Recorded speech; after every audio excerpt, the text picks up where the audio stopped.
Hi everyone, and welcome back to Art with Mrs. S. Today we're going to be taking our panda bear and adding some black to it and doing some outlining. So if you haven't watched part one of how to draw a panda, make sure you go back and watch that video so that you can get caught up, or you could draw today with just marker. Today I'm going to add in some of these details, but I want to outline and take my time and clean up some of my drawing. This is always a good time. If you messed up on your pencil part, you can go back now and you can decide what you keep or take away or what you clean up. This, of course, is not a time to rush and trace and go over or outline as fast as you can. This is where you actually want to slow down, make sure you're getting all those pencil marks, making sure the shapes and the lines are exactly how you want them to be. Go over all of those marks. And this is kind of like making it almost like a coloring book page. You're gonna make it so it's gonna be a lot easier when we go to color this in later. You'll have those spaces to color in those lines, and it'll make your artwork cleaner. It'll help with your craftsmanship. If there's something you wanted to add today, maybe you didn't put enough leaves, or maybe you forgot something like an arm or a part on the paws, you might want to go back and add those today. Slow down.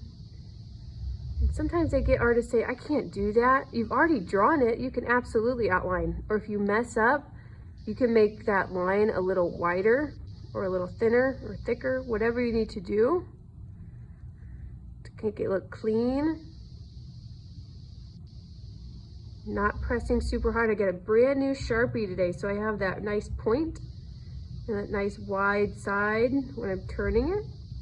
And some of these you might be able to see in this camera. Sometimes it won't show. If you still have some pencil marks here, when I'm done drawing this, I'll go back over with an eraser and I'll just erase all those pencil marks. So when I go to color, that pencil line is not there anymore. Believe it or not, I'm almost done.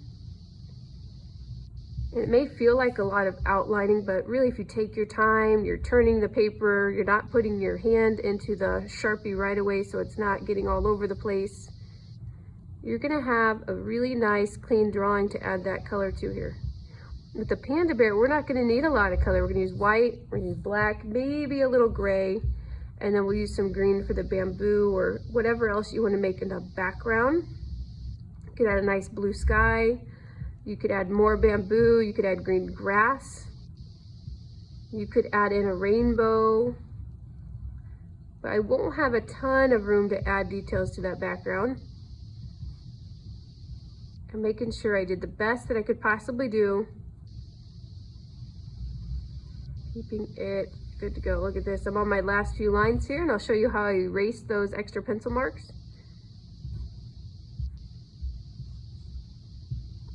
There you have it. So really my panda is pretty well ready to go to get some color on it.